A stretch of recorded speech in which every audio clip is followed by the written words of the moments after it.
You're watching the PoliticIt podcast.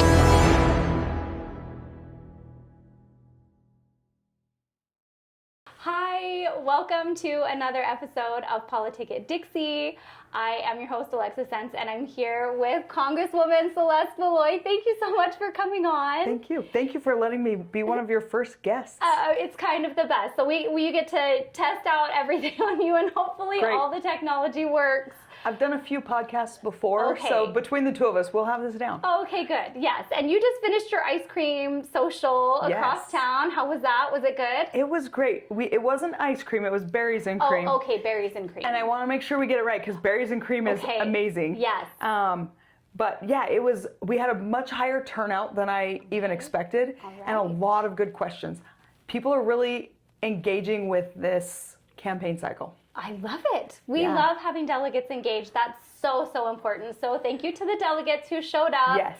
And if you didn't go, now you get a chance to get to know Congresswoman Maloy. Hopefully we're going to get into some good stuff here on the podcast today. So we get to start with kind of my favorite issue. Prop 4 is kind of what I'm known for. So, and I have to just start with thanking you because you've been amazing on this. I did not even have to guess where you stood on Prop 4.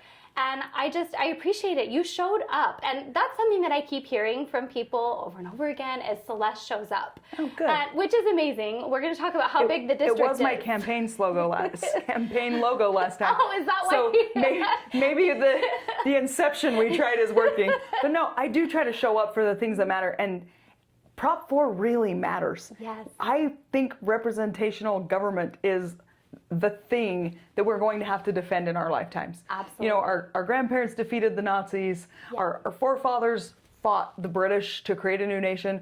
We are going to have to fight for representative government. Yes. And the Prop 4 process as it has played out is such an affront to representative government. It absolutely is. It literally takes all of the power from the people's representatives and hands it to people or judges or other outside groups that we can't hold accountable. And when you take the power from the people's representatives, you're taking the power from the people. Exactly. And what's so frustrating about this is that the messaging around it is we're protecting the voters. We're protecting the rights of the voters by not letting the legislature draw maps. But who elects the legislator? Right. Voters. Yes. Who elected the judge or the special interest group that actually drew the map? Nobody. Like legally, they don't really represent anyone except themselves. Right. But our legislators, legally, as a body, represent the entire population of the state. Yes. And we see them do that. I mean, their process, even though they had to do a very quick process because the judge didn't give them a lot of time, it involves public input. And they knew they weren't going to have enough time to do it all at the Capitol. So they allowed for that process comment period online. It was amazing to see them try to represent the people the best that they could, even though it got struck And they used good technology, had AI help generate maps that are all within 1% of the same population and followed the rules they were supposed to follow. Right, yeah. Do we know if this map followed all the rules? I don't. How would we know? But I do know one of the criteria they're supposed to meet is that the districts are supposed to be geographically compact. So can we talk about how geographically compact the 3rd district is? Can we talk about the difference between representing CD2 right now that has, 13 counties? Yep. And now it's going to jump enormously to 18 counties. And I represent 13 counties right now, but I only have half of Davis County. I only have a quarter of Salt Lake County. I only have part of Juab County. I have the majority of the land mass in Juab County, but not the majority of the people. In the new 3rd district, I'll have 18 counties, and the only one that's partial is Utah County. Oh, wow. So it really is a lot more area. And you would know because you're campaigning. Yes. So you spent this week, and how many counties did you say? Being in Washington County, recording this right now, I'm in my 16th county. Oh, we're 16. And that doesn't just count, driving through Salt Lake, which I've done. Right. They're the counties I've stopped and had campaign events in and talked to people in. That is a lot of work and a lot of hours. And really, like CD1, you can pretty much walk that district. Yeah.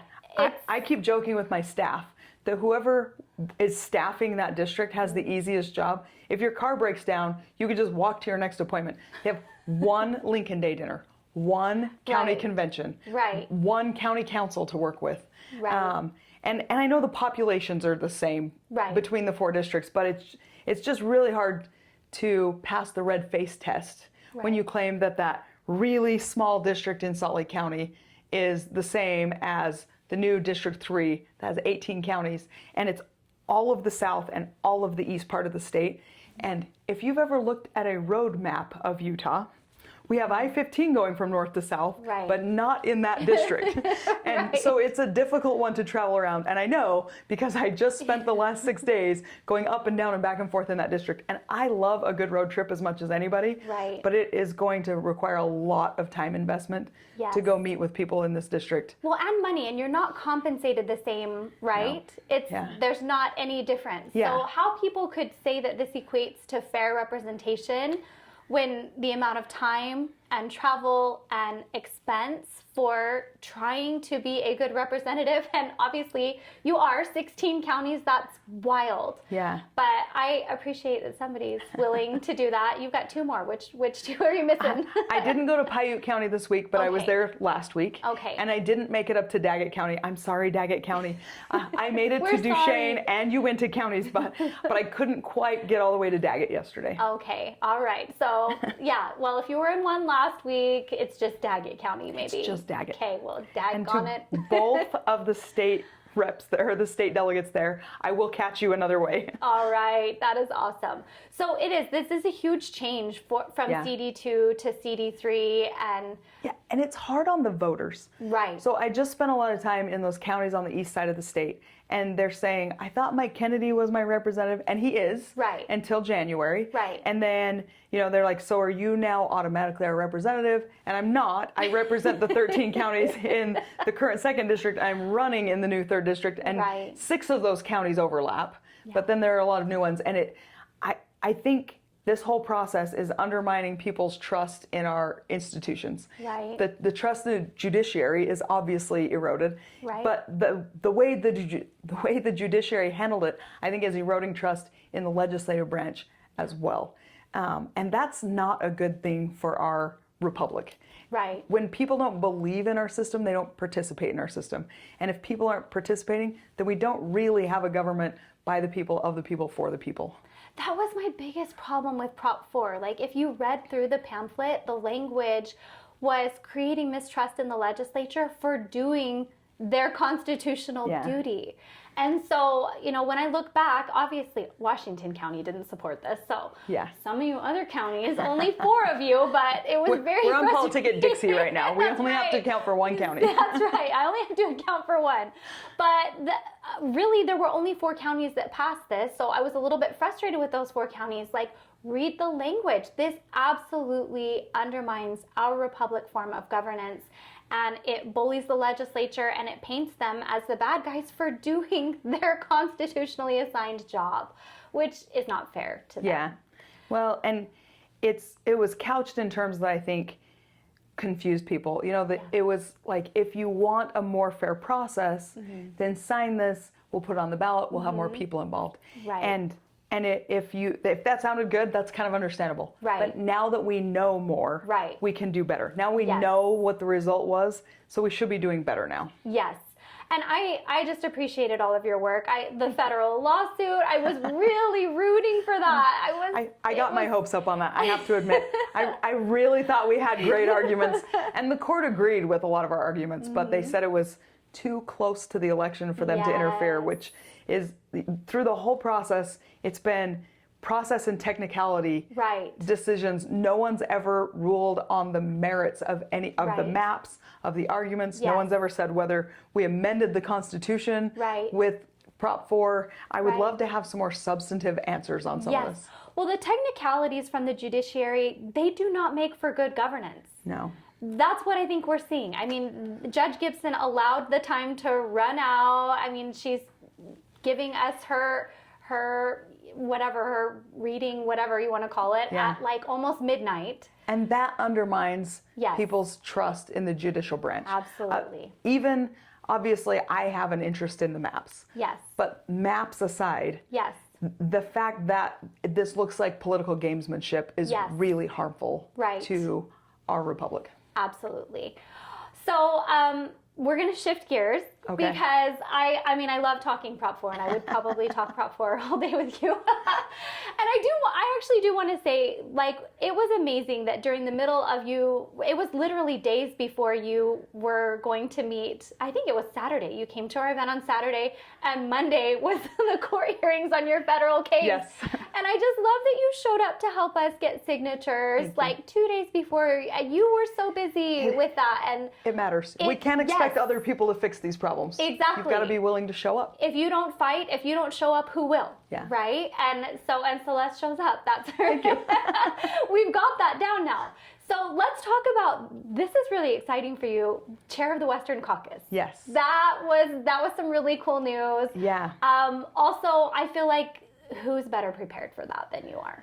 Well, there may be somebody, but I'm the one doing it. And it's something I kind of, in the back of my mind, I hoped someday I would get to do, but I just didn't expect, like maybe 3 years or 5 years from now. Right. And the way it came about is actually really tragic. I was the vice chair for my good friend Doug LaMalfa from California. He unexpectedly had a heart attack at the beginning of the year, and so we had to have an election for a new chair. And I was really not happy about the reason we were having an election. But the fact that my colleagues in the House unanimously elected me to be the chair means a lot to me. There's nothing we like more in Congress than criticizing each other. So having the support of my colleagues really means a lot to me. They do know that this is, what I love, what I'm prepared for, what I have expertise in. The Western Caucus is really focused on resources issues. So land, water, energy, all of those things, and then rural issues. And if you look at the membership in Western Caucus, you'll notice pretty quickly that a lot of them are not Western. We have members from the East Coast, but they have resource issues and they have rural areas that they want to make sure stay healthy. And so we work on those things that we have in common. And there are more than 100 members of the caucus, which gives us some real policy clout. That is incredible. That is incredible.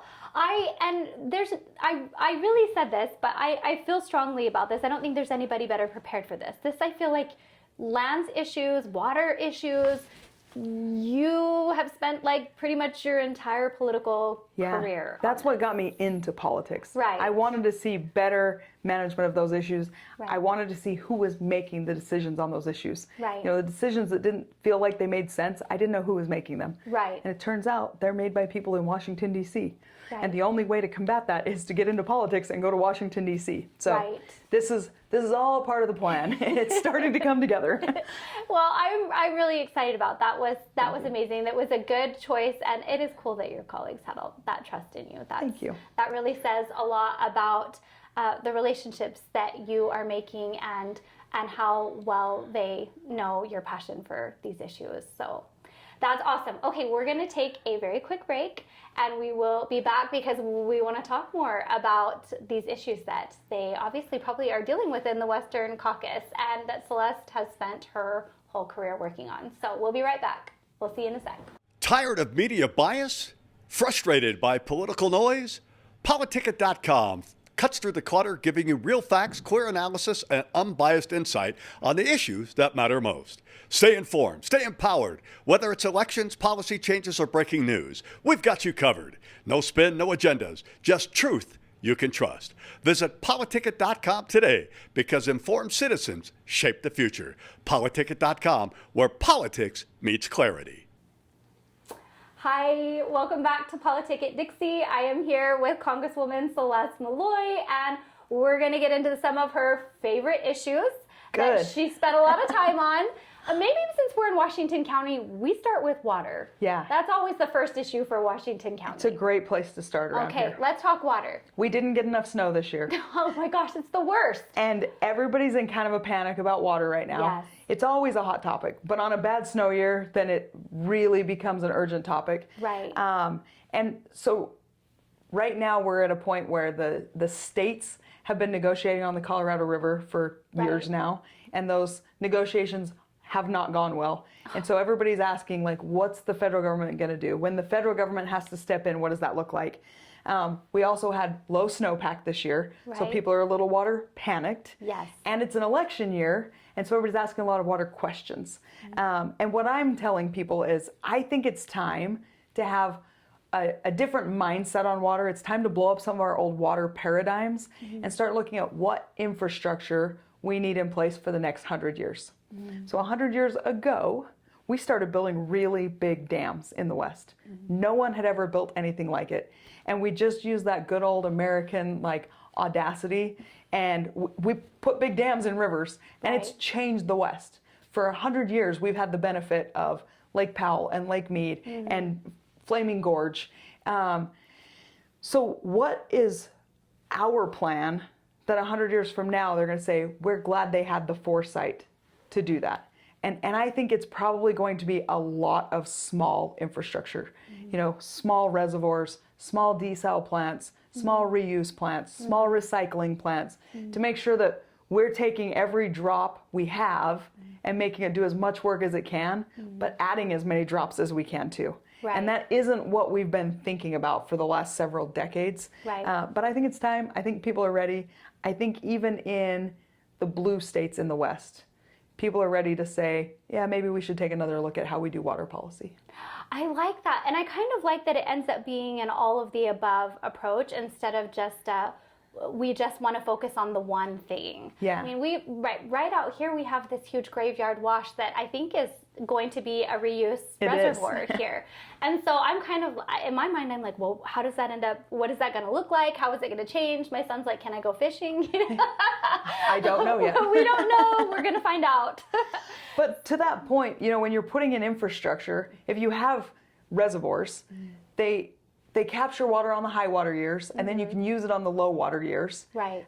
That's a principle our pioneer ancestors understood. But you do get those other benefits. If you've got a reservoir there, you probably have fish. You probably have ducks. Around here, you have the cooling effect. You get the aesthetics of it. And so sometimes when we talk infrastructure, people get nervous because they think concrete, they think ugly. But a Right. lot of infrastructure actually enhances the quality of life. Yes, that's true. I'm thinking of Ivan's Reservoir Yeah. and how awesome that is, and what a cool way to enjoy the water under those Red Rock Mountains. It's Yeah. beautiful. Yeah. Yeah. It's the kind of place you want to take your family on a picnic. Exactly. I don't So- know if you'd be going there without the water. You would not be going to the middle of the desert without the water, Yeah. no. And especially you wouldn't be going there in July and August in St. George, for sure. Right. It wouldn't happen. So that's awesome. We have great water plans. We probably want to talk about, do we want to talk about Northern Corridor? Where's that Sure. at? So the Northern Corridor is happening. 'Kay. We have a record of decision from the federal government that authorizes a road. There was a group that sued and wanted an injunction to stop it. I happened to be available that day in Washington, D.C. and went to the court and listened to the arguments. And they were arguing, they wanted an injunction to stop construction right now on the road. But they were also arguing that there was no authorization for the road. And what the court said is, we're going to grant a temporary injunction, but we do think that the 2009 lands bill that is law requires that you find a route. So it's a temporary setback, but it's an overall win because the court ruled on the idea that there does have to be a road. Okay. Which is a win for us. And it was just a temporary injunction. Yes. So the planning's still moving forward. Awesome. I think the road will be well underway before we have a new administration. So what happened last time is that we Right. got a record of decision at the very end of the administration. Right. And they didn't have a chance to start building. And then a new administration came in and pulled that back. Right. I don't think we're in that same danger this time. Right. As soon as they give us permission, we need like the bulldozers Yeah, out. We need, yeah. or I Just don't start even know, laying is down it asphalt. bulldozers? I don't know. We're going to find out. That's why we don't build roads. That's why we don't build We just do roads. the authorization We just talk part. about the roads.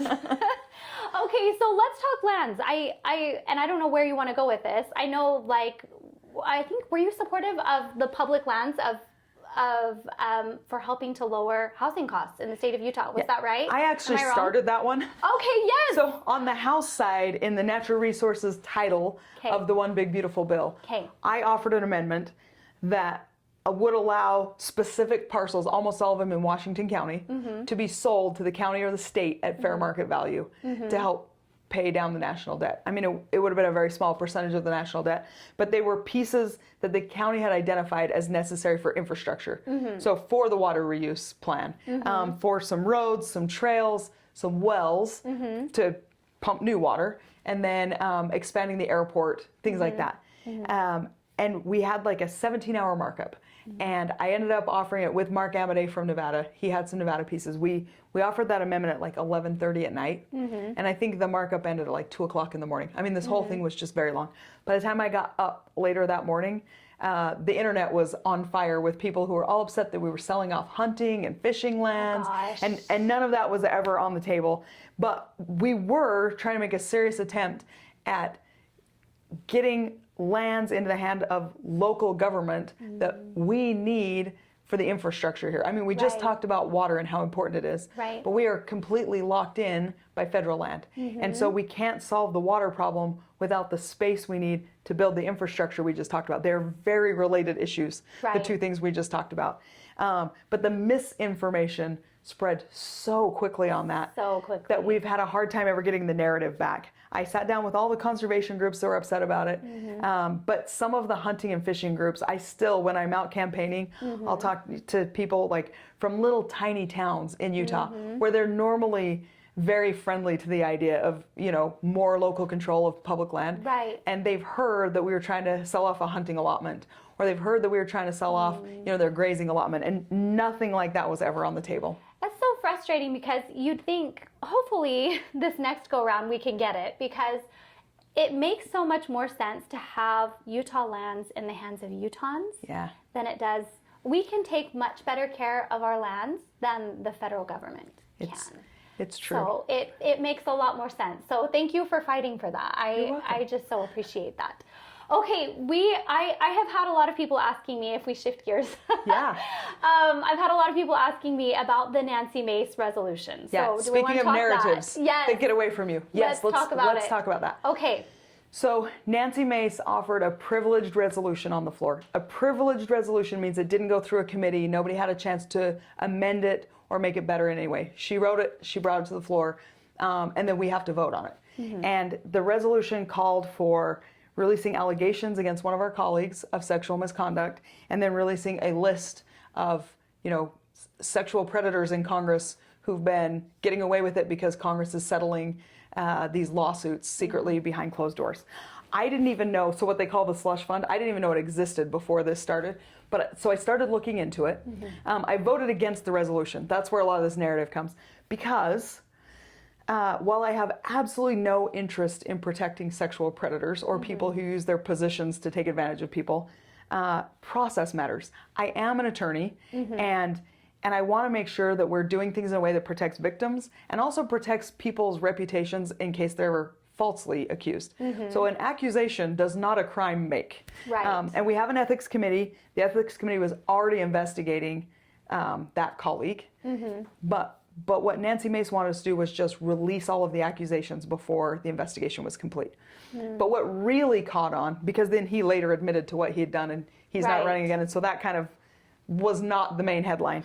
But the accusation that there are all these members of Congress who are going around, you know, raping and sexually harassing and sexually assaulting people and just getting away with it because they're settling this with the slush fund. So it turns out in 1995, Congress created a fund for the legislative branch that would be able to be used for settlements in employment claims. And it's not just for Congress, it's for the entire legislative branch, which includes the Capitol Police, the Library of Congress, the Architect of the Capitol. You know, think whenever you're in Washington, D.C. and you're in that complex and you see anybody walking around there, they're part of the legislative branch. In 2017, some members of Congress started to make some noise that there was a member of the House who had used that fund to settle a sexual harassment claim with a employee, and they didn't feel like taxpayer dollars should be used for that, which I happen to agree with. And so they amended the law. So now that fund doesn't even cover Congress. It covers the rest of that. And I looked at a report that kind of crunched the numbers, and since 2018, they were saying like there were 30 claims, and most of them were with the Capitol Police. As you can imagine, there's like 3,000 Capitol Police members that work on Capitol Hill. Yeah. And so there are, racial discrimination claims, there are age discrimination claims, and then there's also some sexual harassment claims. And they broke it down by, the number of claims, not how much money is used to settle them. But since 2018, if a member of Congress is accused of sexual harassment and they have a settlement with somebody, they have to pay that settlement themselves. Okay. And so taxpayers aren't actually covering that, which made me feel a lot better. That makes me feel better too, because I was like, if these are public funds, this should be public information if you're requesting public funds for it. And so I think what we need moving forward is more transparency. Like even that report I just talked about that said, there are this many claims in the legislative branch and this is how they've been settled. And a lot of time these claims get settled because they're hard to prove. Right.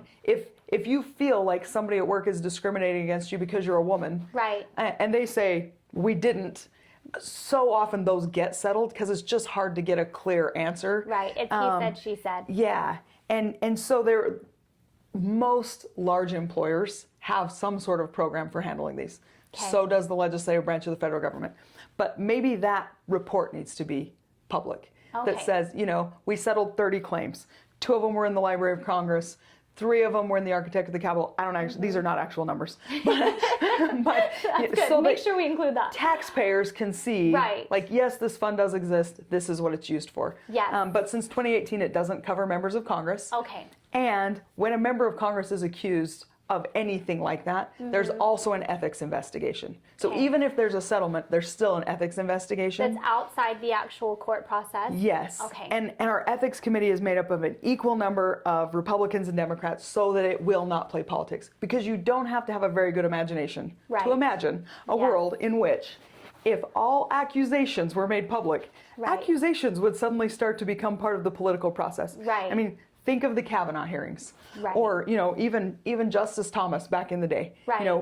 What happened? Someone accused him of sexual harassment, and it changed the politics of getting them confirmed to the Supreme Court. Right. So we're all up for election every 2 years, and it would be a really easy game to get young people. And the workforce on Capitol Hill in our offices is very young. For the most part, they're 20-somethings, and so you can imagine there's probably a lot of behavior. I run a pretty tight ship in my Utah office. That's good. But there are a lot of offices where there's a lot of drinking and working late, and there are probably a lot of accusations, and some of them may be real, some of them may not, but it wouldn't be very hard to drum up a lot of political smoke and create the illusion of fire. So what we're trying to do is make sure we have a system that holds people accountable, but doesn't become a weapon. And knowing that members aren't covered by that fund, I think helps a lot. It does. Knowing that the ethics committee investigates on a nonpartisan basis helps a lot. Yes. But then we also need to be honest with ourselves. Again, back to where we started. We're going to wrap this up nicely. Yes. We need Americans to believe in our institutions. Yes. And if we have done something that creates even the illusion that what we're doing is shady and underhanded, we have to address that. Because if we don't, and people stop believing in our system, then they stop participating in our system, and then we don't have government by the people, of the people, and for the people. So thank you for asking a question about that, because it's once that narrative gets out there, we have to address it so that we don't have this perception that members of Congress don't have to play by the rules, that we have these, lordly figures sitting in ivory tower offices getting away with taking advantage of their young staff, because that is unacceptable, and that can't be happening, and people can't believe that it's happening. Both of those are really damaging to our system. I agree, and I have to tell you that not only do I appreciate you taking the question on the podcast, but she was great. When I called her to talk to her about something else entirely, she said, "Hey, I heard that you were concerned about this vote. Can we talk about it?" And I so appreciate that you didn't shy away from it, that you were just, Thank you. Let's talk about this. You were totally transparent with me on exactly why you voted the way you did. And I just feel like people need more of that. So hopefully they watch the podcast and they see that too. No, the reason I'm willing to ask the hard questions, and I tell people this on my teletown halls and my in-person events, first of all, diamonds sparkle the brightest when they're under the harshest light. So ask the hard questions. But I really mean what I say about we have to have faith in the institutions. And if we're not answering the hard questions, then the public at large is always going to feel like we're protecting ourselves and harming them. Right. And we have to be able to answer the hard questions Yes. to show where our weaknesses and our flaws are so we can address those. Right. Or we're going to have a breakdown of the system. Right. And I also just appreciate that you're willing to be asked hard questions, that you take criticism so well and just find where can I meet this person on, even if we may not agree. I'm a middle child. Is that what it is? Yes. My middle child is lovely. My middle boy is, and that's we learn to survive. Yeah. We negotiate. Yes, he is our best negotiator and our little peacemaker within the family. So thank you for that. You're welcome. So I want to let you close here with the opportunity to address our delegates. Okay. Why they should give you a chance to represent them in CD3. Thank you. So I am an incumbent in most of the district. I've only been in Congress just a little over 2 years. We talked about the committees I'm on. We talked about the things I'm working on. I have 5 bills that I've passed in a little over 2 years. That's an unusually high number, but it's not just how many bills I've passed, it's what they are. They're all very focused on Utah and solving Utah problems. And I'll just address the elephant in the room for the delegates. I am gathering signatures this year. It's my 3rd election cycle. It's the first time I've ever gotten signatures. But I do believe in the caucus convention system, and I am working like everything depends on convention because I do think that's the way it should be. I just did a swing through the whole district and met with as many delegates as I possibly could in a week, which is an extremely high number. In 16 counties, I met with hundreds of delegates. I'm making phone calls. I'm doing virtual town halls. I am putting you in the driver's seat for this process because I do think that is the best way to decide who's on the ballot and who represents us. And so don't just buy into the, who's gathering signatures, who's not, who puts out the best tweets or the most tweets. Like, come engage with me. That's what I'm trying to provide lots of opportunities to do because I so appreciate people who are willing to be delegates and vet candidates and ask the hard questions and then listen to the answers and then go talk to the people in their neighborhood about what they heard. So that's my pitch to delegates. And I hope that we have a lot of people watching this podcast and digging into the issues and then using that knowledge when they go vote and talk to their neighbors. Yes, and with as busy as you've been, thank you so much for being willing to do this. So hopefully the delegates will watch. Thank you so much, Congresswoman Celeste Maloy. So appreciate you joining us here on PoliticIt Dixie. Have a good night, y'all. Thanks.